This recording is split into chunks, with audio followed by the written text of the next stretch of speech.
Kita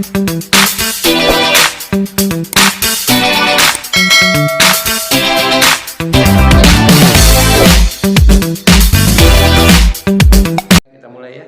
Assalamualaikum warahmatullahi wabarakatuh. Waalaikumsalam warahmatullahi wabarakatuh. Jadi ini pertemuan yang ke-11 ya, yang ke-11. Pertemuan ke-11. Kemarin kita sudah bicarakan tentang bagaimana membuat podcast. Sebetulnya podcast itu pada prinsipnya bukan wawancara, tapi saling tukar pikiran. Prinsipnya itu. Tapi seolah-olah podcast itu ada yang bertanya, ada yang menjawab. Sebetulnya dalam perkembangan podcast itu kita bisa saling tukar pikiran tentang suatu topik. Gitu. Itu pada prinsipnya itu podcast.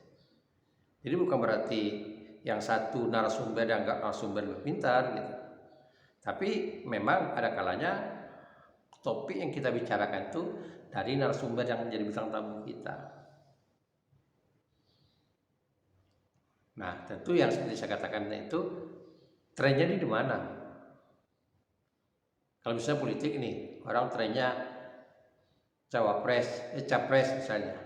Nah, capres itu kan kemarin juga karena lihat diundang oleh asosiasi perkotaan di Sulawesi. Ketiga-tiganya hadir untuk mengajukan itu, memaparkan. Tapi itu bukan podcast ya, itu bukan podcast gitu. Jadi misalnya kalau ada sesuatu isu yang baru, ya mereka diundang. Anda bisa lihat di podcastnya Deddy Sumargo, kemudian bisa Deddy Corbuzier dan sebagainya, Sule gitu. Jadi bisa jadi satu. Dan itu suasananya tidak suasana wawancara sebetulnya, lebih suasananya diciptakan suasana ngobrol. Jadi tidak tegang orang, bisa bercanda di situ. Ada jod-jodnya juga mungkin membuat hal tegang yang tidak tegang suasananya. Jadi tidak seperti integrasi. Lain kalau integrasi itu kan seperti orang nyusun bab BAP, tanya jawab, nah gitu. Suasananya jadi tegang. Ini tidak, jadi rileks. Oleh karena itu ketika kita nonton podcast itu kita tidak hanya mendapatkan informasi, kita juga menerima suasana yang rileks. Nah itu untuk sekedar mengetahui. Satu, yang kedua, selalu mengatakan itu prinsipnya pada satu tempat, satu ruangan. Padahal satu tempat, satu ruangan itu untuk menjaga kualitas. Hasilnya supaya bagus. Jadi artinya tidak terganggu suara-suara lain. Jadi suara tempat itu memang redap suara, studio namanya. Sebetulnya. Tapi bukan berarti kita tidak boleh outdoor. Ya, Arif Lee Harun tuh pernah juga membuat podcast, bahkan sering membuat podcast itu di luar. Pernah di kafe dia buat podcast gitu. Bukan di studio dia gitu. Kebetulan momennya itu dia berada di situ. Ya, bisa jadi. Jadi sebetulnya bukan tempat yang menentukan podcast itu, yang menentukan dia itu podcast atau tidak, tapi model acara itu. Nah itu model tontonan sekarang yang bentuk informasi. Nah kan berbeda dengan IRC. IRC itu betul-betul membentuk diskusi. Narasumbernya ya pemimpinnya itu ya kan Ilyas, semuanya narasumber. Ada narasumber utama, ada narasumber penanggap misalnya. Jadi ada persoalan satu hal itu ILC gitu. Yang hadir di TV One. Tapi kalau yang sifatnya ILC yang dibuat oleh Kani Ilyas ketika ILC itu vakum, lalu dia membuat juga pula semacam ILC itu Kani Ilyas itu podcast gitu. Jadi harus dibedakan, ya tekniknya. Jadi jangan boleh dikatakan bahwa Oh, wawancara itu gimana? Wawancara itu betul diskusi, bukan hanya ke Dias ya. Ada banyak acara-acara televisi itu yang sifatnya membahas itu. Biasanya dia juga bicarakan yang berkaitan dengan solusi dari unsur kepakaran. Misalnya bicara tentang hukum nih. Nah, kita lihat dari beberapa sisi. Ada ahli hukumnya, ada yang terlibat misalnya. Tapi selalu diusahakan narasumbernya itu stabil, balance, tidak berpihak. Contohnya nih, bicarakan tentang zaitun. Nah, karena dia mengundang pihak zaitun mewakilinya, pihak yang di luar zaitun yang kontra. Jadi ada yang pro dan kontra dan ada pihak penengahnya. Begitu. Sehingga kita yang nonton kita dapat hidangan tuh itu. Itu tontonan, model tontonan. Tapi lebih dari itu prinsipnya itu proses content creator. Itu content creator. Artinya tontonan yang diciptakan. Paham? Nah, kemarin kita bicara dari yang satu ya, kalau udah podcast berarti kita udah melibat orang lain, ya, udah melibat orang lain. Tapi ada juga yang sifatnya kita seperti tadi kemarin kan oleh reportasi, saya ulangi lagi, reportasi laporan, ya. Nah, kita melaporkan sesuatu, tapi boleh juga kita melaporkan sebuah pertunjukan. Dalam masyarakat kita ada pertunjukan tuh yang sifatnya berkaitan dengan tradisi. Tapi ada yang sifatnya betul-betul hasil kreativitas murni. Contoh tradisi. Tradisi pengobatan di suku Talang Mama. Ya. Jadi namanya tradisi bulian. Tradisi bulian itu artinya ada upacara pengobatan oleh bomonya, bahkan situ ada perangkat-perangkatnya, ada tari-tariannya gitu. Jadi itu bentuk tradisi. Dulunya orang tidak melihat itu sebuah tontonan, tapi karena itu barangnya sulit bagi para peneliti, juga sulit untuk melihatnya, dan ada kecenderungan pelaku-pelakunya itu mulai berkurang. Nah, itu orang mencoba melestarikan, jadilah dia bentuk tontonan. Sebetulnya itu buat sebuah tradisi pengobatan, ya. Nah, ada lagi yang misalnya yang bentuknya sebetulnya bentuk pertunjukan, seni pertunjukan yang sebetulnya pada awalnya tidak terjadi, sebetulnya dari siasat.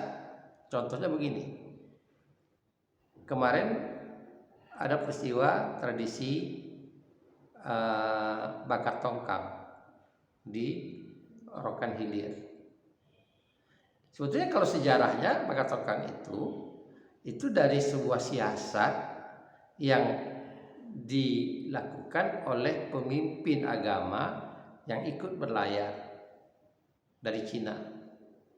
Jadi ada pengungsi dari Cina itu ingin mencari kehidupan baru. Mereka beberapa kapal berlayar, ya.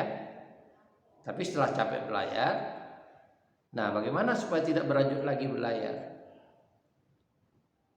Nah, konon ceritanya kepala pemimpinnya, saya nggak tahu apa kata Pekong namanya, kita nggak tahu tokoh Cinanya, dia buat siasat.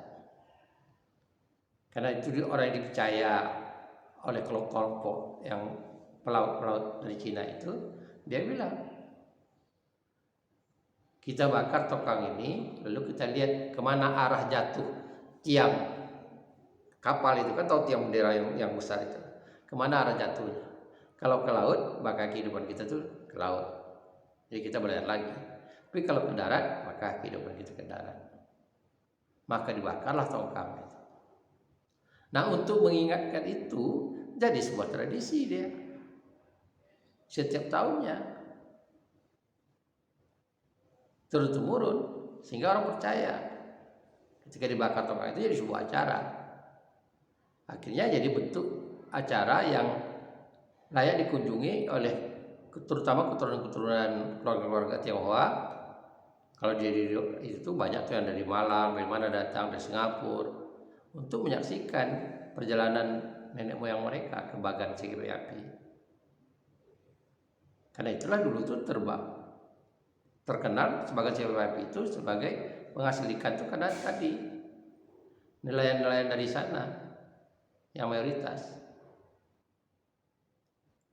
Itu contohnya.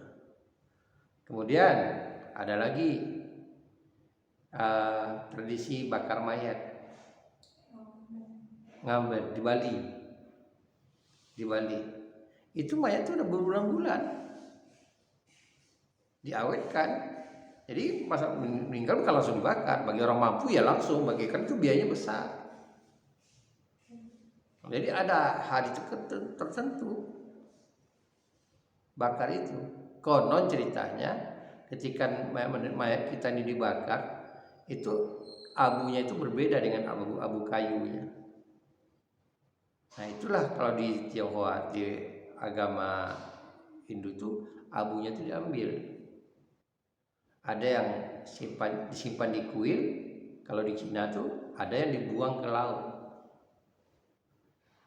Ya. Jadi ada yang dibuang ke laut, ada yang dia abunya itu ditaruh di sebuah tempat, disimpan di kuil. Gitu. Tapi upacaranya itu sebetulnya upacara agama biasa aja bagi mereka. Cuma karena itu unik dan langka, sama dengan seperti saya katakan kemarin, tradisi orang ke pura di Bali. Jadi ada unsur estetisnya, orang perempuan pakai kebaya, menjunjung dengan talam buah-buahan begitu tinggi, berbaris dengan terapi, dipimpin dan dengan ada nyanyi-nyanyiannya, jadi tontonan yang menarik itu.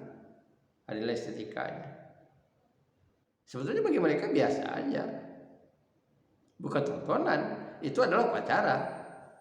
Sama dengan kita umat Islam. Ya, kita umat Islam ini kan sholat kan biasa, kurban itu kan biasa. Tapi ketika artis beli sapi kurban, lalu didramatisasinya, katakanlah betul-betul dia ikut, contoh ikut penagih, ya, bukan karena besar sapinya aja, tapi bagaimana dia kesedihannya melepaskan sapi kurbannya. Akhirnya jadi konten gitu. Padahal itu udah biasa setiap tahun sudah peristiwa terjadi. Tapi berbeda ketika hal itu dikemas. Ya, hal-hal yang biasa dibuat tidak biasa. Kan jarang kita melihat orang komunikasi dengan sapi korbannya. Ya kita nggak tahu lah ya. Yang kalau menurut ceritanya setiap tahun itu Irfan Hakim itu kalau dia membeli sapi korban itu ada perilaku yang berbeda atas sapinya. Bahkan katanya sapinya bisa air matanya meleleh. Kira-kira seperti itu. Jadi tapi setelah dikemas ini itu gunanya itu perubahannya pada media sosial. Paham? Nah, jadi itu. Nah, sekarang kembali kepada bentuk tadi, ya. Jadi ada yang bentuk itu sudah ada dalam tradisi kita dalam kaitan upacara, apakah upacara tradisi, upacara agama. Nah, ketika dia dikemas menjadi sebuah tontonan, maka dia seni pertunjukan. Paham itu? Karena bagaimanapun tradisi itu ada kalanya sedikit banyaknya itu melekat seni. Contoh upacara perkawinan. Mulai dari melamar. Nah, dalam tradisi Melayu mereka menggunakan pantun. Mereka menggunakan upacara petitih dan itu karya sastra, karya seni. Mereka menggunakan pakaian-pakaian adat. Kalau di Batak tuh mereka pakai ulos. Kalau di Jawa tuh laki-lakinya pakai belangkon, ya, perempuannya pakai kemben dan sebagainya gitu. Nah itu jadi tontonan. Sama juga apa kita melihat anak mau dilihat bakatnya di mana, disongkok dengan songkok ayam, lalu dia dikasih barang-barang yang berdekatan, apa yang diambilnya? Ya, kepercayaan orang gitu, ya, kepercayaan orang seperti itu. Atau simbol-simbol lain dalam upacara, misalnya pengantin tuh disuruh nginjak telur, dan 7 bulan misalnya juga orang hamil dalam bulan ke-7 itu ada namanya mandi 7 bulanan, nyirami gitu agar anak dapat anak yang sehat. Tapi sebetulnya itu biasa, dalam tradisi biasa. Tapi setelah dikemas menjadi sebuah tontonan. Sebuah tontonan ya. Nah itulah bentuknya, bentuk yang saya katakan. Apalagi itu sudah disajikan di media sosial. Nggak bisa kita pungkiri bahwa itu sebuah tontonan. Jadi artinya seni pertunjukan itu memang dalam artian bisa luas. Kemudian seni pertunjukan itu dia memerlukan tempat, media. Ada 3 media yang sekarang masih lazim dipakai orang.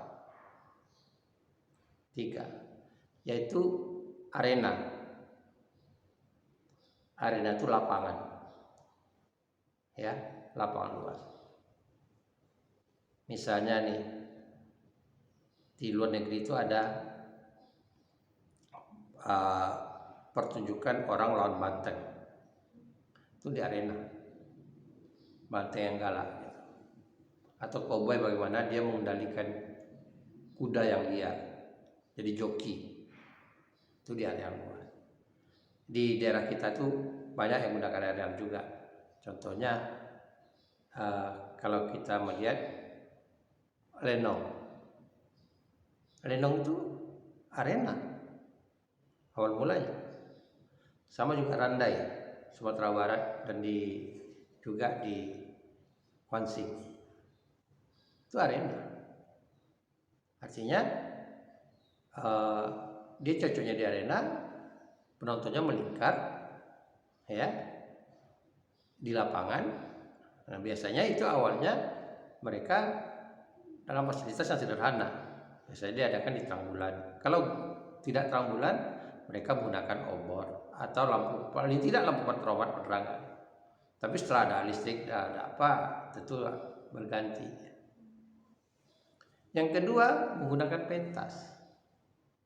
Jadi seni pertunjukan rakyat itu yang dulunya arena, awal mulanya pentas itu dalam drama, perkembangan drama di Nusantara ini ketika ada namanya drama klasik. Drama klasik itu drama yang pakai naskah. Jadi kayak lenong itu tidak ada naskahnya, kayak ketoprak itu tidak ada naskahnya. Yang ngerti itu kepalanya, ketuanya. Kalau di randai itu namanya ketua randai. Itu tahu ini cerita kita. Lalu dia kumpulkan pemainnya, lalu dia bercerita. Nanti kamu seperti ini ya, kamu seperti ini. Sehingga kalau kita nonton pertunjukan 2 malam berturut-turut atau 3 malam berturut-turut pasti berbeda. Karena yang dipertahankan itu adalah bingkai cerita. Bingkai cerita yang dipertahankan, tapi dialog terserah masing-masing, improvisasi masing-masing. Nah, setelah adanya pentas, itu zamannya keistanaan, maka pertunjukan itu memakai naskah. Ini khusus yang sifatnya kolosal ya. Yang pertunjukan sifatnya rame, kolosal maksudnya itu melibatkan lebih dari 1 orang. Memakai naskah. Sehingga apa kelebihannya? Dia bisa ditampilkan berulang-ulang. Bisa ada. Dan bagi orang yang menggunakan naskah, sebuah kerugian bagi dia ketika dia tampil berulang tuh, kalau direkam oleh orang akhirnya penampilannya itu basi. Karena itu juga. Tapi berbeda, Randai kita nonton di sini, besoknya kita nonton lagi karena bahasanya berbeda, guyonannya itu berbeda. Karena dia banyak improvisasinya. Jadi itu tadi dari arena ke pentas. Ya. Itulah kita apa yang bisa kita baca di pentas itu. Kemarin saya sudah singgung bahwa seni pertunjukan itu ada tiga sebenarnya, yaitu seni olah tubuh, seni olah suara, dan seni olah kedua-duanya. Ya, jadi ada yang olah tubuh aja, contohnya tari, kan olah tubuh. Pantomim itu kan olah tubuh, tanpa suara. Nah, suara kita sudah tahu juga tadi seperti kemarin, baca puisi, ya, meskipun ada kombinasinya olah tubuh, tidak terlalu banyak olah tubuhnya gitu. Seni suara kan itu. Nah, kemudian media lain itu tadi saya katakan perkembangan sekarang, apalagi sekarang media sosial, media elektronik. Kalau dulu terbatas di televisi, studio, tapi sekarang justru orang menggunakan media sendiri, media digital sekarang. Bahkan setiap hari itu ada aja aplikasi yang muncul, benar? Nah, jadi kalau dulu kita mengenal namanya pertama kali ada Facebook, Instagram, berkembang lagi, ya ada Twitter, ya ada Telegram, ada macam-macam, dan itu dipakai oleh orang untuk media selagi dia lebih mudah menyampaikan kreativitas dia digunakan oleh orang. Dan itu bahkan masuk ke dunia pendidikan. Orang jadikan sarana.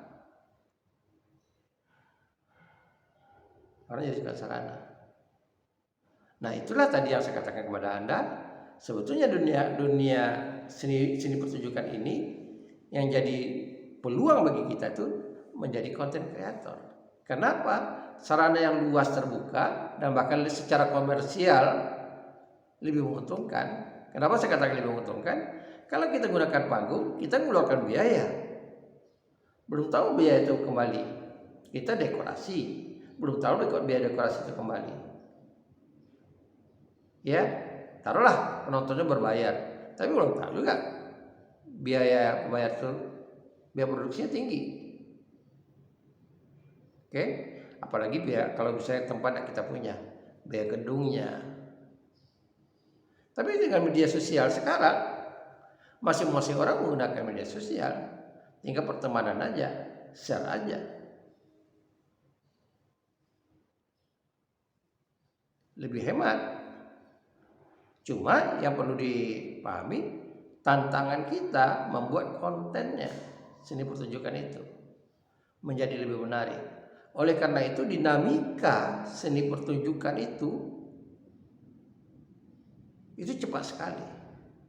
Dulu orang taunya pantomim aja, ya, pantomim, artinya nggak suara. Sekarang lebih jauh dari itu, kita bisa membuat konten dubbing, benar? Jadi kita menggerak-gerak, tapi suara-suara orang. Kita cari juga suara-suara yang viral. Seperti yang saya katakan kemarin, misalnya nih, cerita yang ketika COVID itu populer, layang-layang putus. Kan beberapa seri. Tapi orang lihat seri yang betul-betul viral gitu. Yaitu tentang bagaimana tokoh si istrinya mengetahui suaminya selingkuh. Dialog itu yang diambil. Sekilas itu yang diambil. Atau ya orang melihat ada momen yang Bapak Ayu Ting Ting memuji anaknya berlebih-lebihan. Nah, itu yang ditiru oleh orang. Ya kan? Itu yang ditiru oleh orang. Jadi popularitas sekarang atau dikatakan dalam media sosial viral itu banyak cara untuk orang bawa viral. Banyak cara untuk orang bisa menonton konten kita. Banyak cara. Yang penting jangan sampai kreativitas kita itu tidak berjalan. Bagaimana caranya? Supaya kreativitas kita muncul, kita selalu melihat konten orang. Beragam bentuk konten. Ya, dengan aplikasi yang tadi saya katakan macam-macam. Ada TikTok, ada Snack, ya, ada YouTube, ada Short YouTube, ada Instagram. Anda lihat. Nah, dengan keberagaman itu nanti Anda bisa memilih atau mencoba bentuk-bentuk petunjuk konten itu. Bisa mencoba itu. Jadi kalau saya katakan kita harus riset dulu. Jangan langsung membuat konten aja. Tapi kita riset dulu. Apa yang mau kita buat? Paham tuh? Nah, sampai di situ ada yang mau ditanya? Ada? Jadi masih berlanjut kita tentang konsep kerjanya konten kreator sebetulnya. Ya, konsep kerja konten kreator. Jadi Anda lihat ya, kalau seandainya nanti untuk terakhirnya, pertemuan terakhirnya saya nggak tunjukkan membuat konten apa. Nanti Anda sendiri yang merancang, Anda sendiri yang memikirkan, oh saya membuat konten ini loh. Tapi sekarang oke lah, sekarang ini kita menggunakan konten yang namanya dubbing. Namanya dubbing. Dubbing itu ada yang satu orang, ada yang dua orang ya, yang berdua gitu. Nah, bagaimana cara buat dubbing itu? Yang pertama kita cermati dulu obrolan itu. Ya, jangan sampai salah teks kita. Paham? Jadi hafal betul teksnya itu, bahkan kita hafal betul temponya, intonasinya. Ya. Nah, gimana caranya ya kita mendownload dulu. Kita mendownload dulu. Download dulu. Apa yang kita tirukan itu kita download dulu. Lalu kita latih. Ya, kita latih. Berlatih kita. Sehingga betul-betul pas. Saya melihat ada konten anak dari Medan, dia pas betul menirukan Irfan Hakim, Ivan Gunawan ketika membicarakan dulu kasus pembantu. Ya. Jadi gerak mulutnya itu seperti dia yang bicara, bukan Ivan Gunawannya gitu. Nah, itu bentuk latihan, bentuk apa? Kenapa? Dalam sini pertunjukan, kalau ruangannya itu luas, nih kalau seni pentas nih, kalau ruangan itu luas, Anda jangan salah. Ada kalanya artis itu tidak nyanyi, tapi dubbing. Dan itu pernah dilakukan oleh Bimbo. Dulu di Riau pernah Bimbo melakukan hal itu. Karena soundnya tidak mendukung, maka mereka seperti menyanyi, tapi sebetulnya dubbing. Saya bisa melihatkan pada Anda contoh anak yang di sebuah kafe yang terekam bagi saya di TikTok itu dubbing. Tapi dubbingnya musik, bukan dubbingnya nyanyinya. Nyanyi tetap, tapi dia seperti main gitar. Padahal itu dubbing. Gitu. Dia hanya megang gitar, tapi musiknya semuanya kedengaran. Hal itu. Nah, itulah cara kita pada pertemuan seperti ini, ya, untuk mengasah kemampuan Anda. Artinya, saya lagi mengatakan pada Anda, yang bisa kita lakukan sekarang ini, yang bisa kita berbuat sekarang ini, apalagi jumlah Anda berdua, yaitu bagaimana membuat konten yang dipertunjukkan dengan menggunakan media.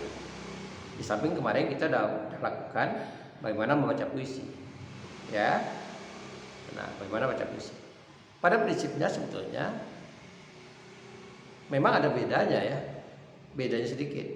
Pada prinsipnya misalnya orang buat pantomim,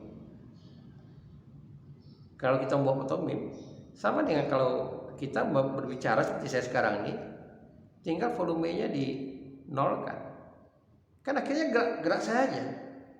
Tapi sebetulnya tidak seperti itu pantomim, pasti ada perubahannya, ya. Nah, pantomim itu karena itu orang selalu menggunakan pantomim itu dengan wajah yang di make up, agar orang tidak ingat dengan karakter yang sebenarnya, orang sebenarnya. Kan pada prinsipnya seperti itu. Pada prinsipnya seperti itu. Kita merekam nih, lalu kita tutup volumenya, kita nolkan volumenya. Nah, gerakan itu sebetulnya gerakan pantomim. Tinggal lagi seni geraknya. Kan seperti kita melihat pantomim, kita mau menyandar nih dengan tangan begini. Latihannya kan harus ada benda di sini. Sekarang kalau bendanya dicopot, ya beginilah kita. Kira-kira seperti itu. Nah, jadi sama perbuatan-perbuatan, tapi pantomim itu pada umumnya prinsipnya perbuatan-perbuatan yang kita lakukan. Nah, sebetulnya ini tadi dubbing tadi prinsipnya tuh kita melakukan pantomim, tapi kita dibantu oleh suara atau dialog dari orang lain.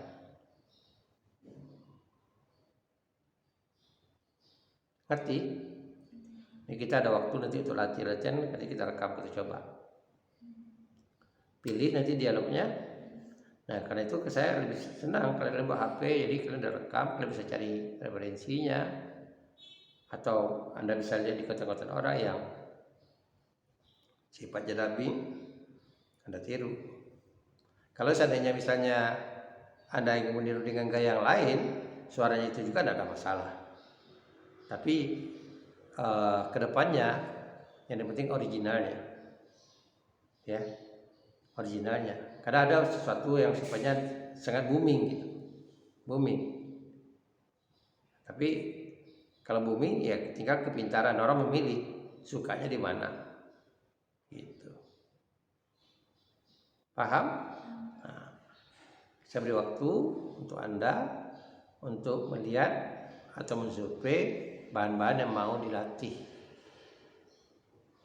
coba dulu, nanti Anda share, ya, ke saya supaya saya bisa menyaksikan juga videonya. Anda rekam dulu, Anda download dulu, saya mau nirukan ini loh, gitu. Kalau misalnya apa ya? Saya sering banget dubbing. Kalau pas saya tunjukkan sekarang boleh Pak? Boleh, tidak masalah. Kalau udah lakukan, tinggal itu aja, tinggal memperhalus, ya. Nanti kita diskusi, oke. Survei dulu. Oke, kita istirahat dulu, kita survei dulu.